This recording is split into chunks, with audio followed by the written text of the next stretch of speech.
आज हम लोग बात करेंगे विवाद। विवाद मीन्स लड़ाई और झगड़ा। लड़ाई झगड़ा सब जगह है। इवन कि हम भगवान की पूजा और भक्ति करते हैं, उसमें भी जो है बहुत सारे विवाद होते हैं। तो लोगों का अलग अलग प्रकार के मत होते हैं, तो अलग अलग मतों की वजह से जो है विवाद होते हैं, लड़ाई झगड़े होते हैं। लेकिन ईश्वर एक ही है। इवन कि मैंने कई बुक्स में पढ़ा है और शिव महापुराण में भी पढ़ा है कि भगवान शिव ही परम तत्व हैं और भगवान शिव से ही ब्रह्मा विष्णु की उत्पत्ति हुई है। और भगवान शिव जब समाधि के लिए गए थे, तब उन्होंने ही इस संसार का कार्यभार भगवान विष्णु को सौंपा था। भगवान शिव के दाहिने भुजा से भगवान विष्णु की उत्पत्ति होती है और भगवान शिव की बाएं भुजा से ब्रह्मा जी की उत्पत्ति होती है। तो ब्रह्मा विष्णु महेश एक ही हैं और भगवान शंकर जो है इस विश्व का संहार करते हैं, इसीलिए उनको रुद्र नाम से जाना जाता है। भगवान विष्णु इस जगत के पालनहार हैं और इस संसार की उत्पत्ति का कारण जो है ब्रह्मा जी हैं। मैंने शिव पुराण में यह पढ़ा है कि जो भक्त जो है भगवान विष्णु की निंदा करते हैं, उनको भगवान शिव भी जो है ऐसे भक्त को पसंद नहीं करते हैं। जो भक्त उस ईश्वर को मानता है और उस ईश्वर के सभी रूपों की पूजा करता है, भगवान उसी से प्रसन्न होते हैं। अब ब्रह्मा विष्णु महेश एक ही हैं और भगवान राम भगवान कृष्ण जो हैं भगवान विष्णु के ही अवतार हैं और एक ही जो है प्रकृति है, एक ही सती माता है। उनके अलग अलग रूप हैं, माँ पार्वती हैं, माँ गौरी माता है, माँ दुर्गा हैं। माँ दुर्गा के 9 स्वरूप हैं, माँ सरस्वती माता है, महालक्ष्मी माता है, माँ अन्नपूर्णा माता है। तो ये सब माताएं एक ही हैं। तो पुरुषा प्रकृति जो है वो है और पुरुष ही जो है अलग अलग रूपों में ईश्वर के रूप में है और प्रकृति जो है अलग अलग नाना प्रकार की देवियों के रूप में है। जो माँ पार्वती हैं, जो प्रकृति हैं, वो ही अलग अलग काल में जन्म लेती हैं और फिर से वो जो है भगवान शिव की हो जाती हैं। उसी तरह से भगवान जो है हर युग में जो है वो अलग अलग जन्म लेते हैं और वहाँ पर एक युग स्थापना करते हैं। एक जैसे कहते हैं ना कि एक कहानी जैसे हम लोग बनाते हैं, एक स्थापना की जाती है। एक किसी कहानी के माध्यम से हम जो मैसेज देना चाहते हैं तो उसको वो है स्थापना करते हैं, जिसको लोग सदियों तक जानते हैं और लोग उसको फॉलो करते हैं, उसको याद करते हैं। तो मेन जो है हमारा भगवान शिव परम तत्व है और वेदों का ज्ञान ही सबसे महत्वपूर्ण है। और आप कहिए कि भगवान राम की आप निंदा करें, भगवान कृष्ण की पूजा करें, फिर आप सरस्वती जी की निंदा करें और आप दुर्गा जी की पूजा करें, तो ये बिल्कुल भी गलत है। सब माताएं एक हैं और सब भगवान एक हैं, उनके अलग अलग रूप हैं। जिसको जो पसंद है वो पूजा करता है। कहते हैं कि किसी एक जैसे मंदिर में होता है ना, एक स्थापना करी जाती है तो उन्हीं की पूजा की जाती है। तो ये अपने अपने फॉलोवर्स हैं, जिनको जिस भगवान में लगाव होता है वो अपना उनकी पूजा करते हैं। लेकिन जो तत्व है, जैसे केमिस्ट्री में एलिमेंट होता है, उसी तरह से जो शिव जो है परम तत्व है, ये पूरी सृष्टि जो है उन्हीं से ही है। तो जो हमारा अग्नि, वायु, जल, आकाश, पाताल, ये सारा कुछ जो है, जो ये पूरी सृष्टि है, जो ये पूरी प्रकृति है, पेड़ पौधे, वृक्ष, पशु पक्षी, इन सब में जो है वो भगवान शिव का अंश है। ये सब मैंने इस श्री शिव महापुराण में पढ़ा है और मैं इसमें और भी चीज़ें पढ़ रही हूँ और मुझे जो भी इसमें अच्छा लगेगा, उपयोगी लगेगा, वो मैं आपके सम्मुख आपको बताऊँगी। तो अभी मेरा सिर्फ ये अभिप्राय था कहना कि हमें भगवान में एटलीस्ट मतभेद नहीं करना है। भगवान एक ही है। तो हम कहते हैं ना परम पिता परमेश्वर, तो परम पिता परमेश्वर हमारे बाबा भोलेनाथ हैं और उन्हीं के अलग अलग रूप हैं, ब्रह्मा विष्णु महेश।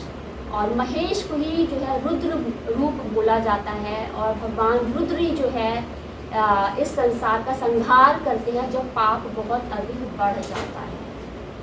तो कहते हैं ना पूरे भूतों में जो है बाबा भोलेनाथ का जो है सारा कंट्रोल रहता है और भूतों की टोली जो है बाबा भोलेनाथ के पीछे चलती है।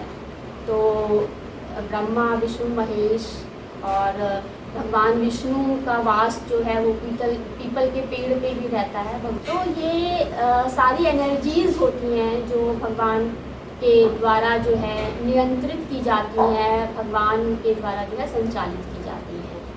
तो आज सावन अब तो ख़त्म हो चुके हैं, लेकिन मेरा यही मैसेज है कि ईश्वर एक ही है और हमें ईश्वर के नाम पे एटलीस्ट विवाद नहीं रखना है, लड़ाई झगड़े नहीं करने हैं। जिसको जो पसंद है वो अपना आप भगवान को पूजिए। ये एक माध्यम है मेडिटेट करने का, कॉन्सेंट्रेट करने का, और हम पूजा के ज़रिए जो है अपने मन को, अपने माइंड को जो है शुद्ध रखने का प्रयास करते हैं। और भक्ति योग एक कर्म योग ही है। भक्ति योग में देखिए कितना सारा कर्म है। आप प्रसाद बनाइए, भगवान को तैयार करिए, पुष्प लेके आइए, मंदिर की सफाई करिए, आप वहाँ पे बैठिए, भगवान का श्रृंगार करिए, जल लेके आइए। तो बहुत सारे कर्म हैं। तो कर्म के बिना कुछ भी नहीं है, यही भगवत गीता सिखाती है। तो कर्म के बिना आप एग्जिस्ट ही नहीं कर सकते। आपका जीवन यापन कर्म के आधार पर ही है। इवन कि आप सांस भी ले रहे हैं तो वो भी एक कर्म है। जैसे ही सांस लेना आपने बंद कर दिया तो वो कर्म ही खत्म हो गया, तो वही जीवन जो है ख़त्म हो जाता है।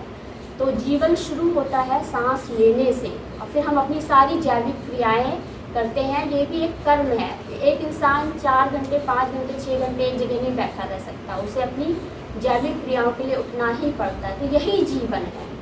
तो हमें भक्ति योग करना होता है। भक्ति योग से क्या होता है, हमारा माइंड ऑक्यूपाइड रहता है उस ईश्वर में, और जब हमारा कंसंट्रेशन वहाँ पे रहता है तो हमें ईश्वर जो है हमें ज्ञान देते हैं। ज्ञान क्या है? ज्ञान है कि उनका एग्जिस्टेंस, भगवान सर्वव्यापी है, हमें भगवान बताते हैं।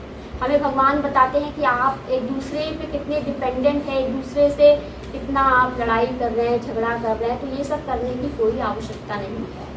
जिसके जिसके जैसे कर्म है उसको उस हिसाब से सारी चीज़ों की प्राप्ति होती है। तो आप अपना मेहनत करिए, कर्म करिए, और जो 5 विकार हैं उनसे दूर रहिए। दूर रहना क्या, ये जब तक जीवन है तब तक ये विकार भी साथ में रहेंगे, लेकिन हमें एक बैलेंस, एक संतुलन बनाकर रखना है हर चीज़ में। ये हमारी इंद्रियां हैं, 5 इंद्रियां हैं, ईश्वर ने हमें ये शरीर दिया है।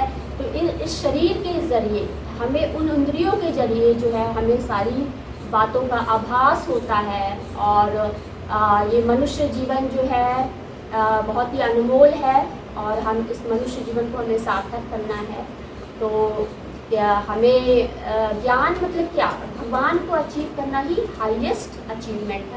हम इस जीवन में सोचते हैं हमें ये मिल जाए, हमें ये मिल जाए, हमें वो मिल जाए। तो मोक्ष क्या है? ईश्वर को प्राप्त करना। मोक्ष क्या है? सुख दुख से मुक्ति होना।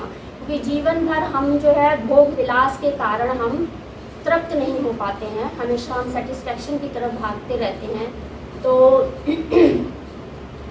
तो हमें एक डिवाइन ब्लिस जो है ईश्वर देता है आपको परिपूर्ण करने के लिए, कि आप इसी जीवन में पूरी तरह से परिपूर्ण हो जाएं। तो हमें मतलब हमें अपनी इंद्रियों से हर चीज़ को महसूस करना है, लेकिन उसके पीछे भागना नहीं है, उसके पीछे पागल नहीं होना है, और एक संतुलन बना के रखना है। तो हमें जो है अपनी बुद्धि जो है सन्मार्ग में लगानी है और उस ईश्वर की पूजा करनी है। भगवान सब एक ही हैं।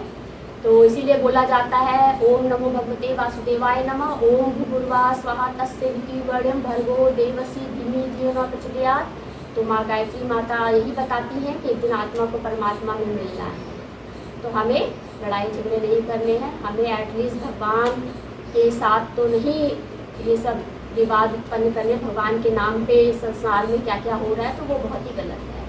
तो फिर से लास्टली मैं ये कहना चाहती हूँ, सब एक हैं और हमें शांतिपूर्वक रहना है। Thank you everyone. नमस्ते।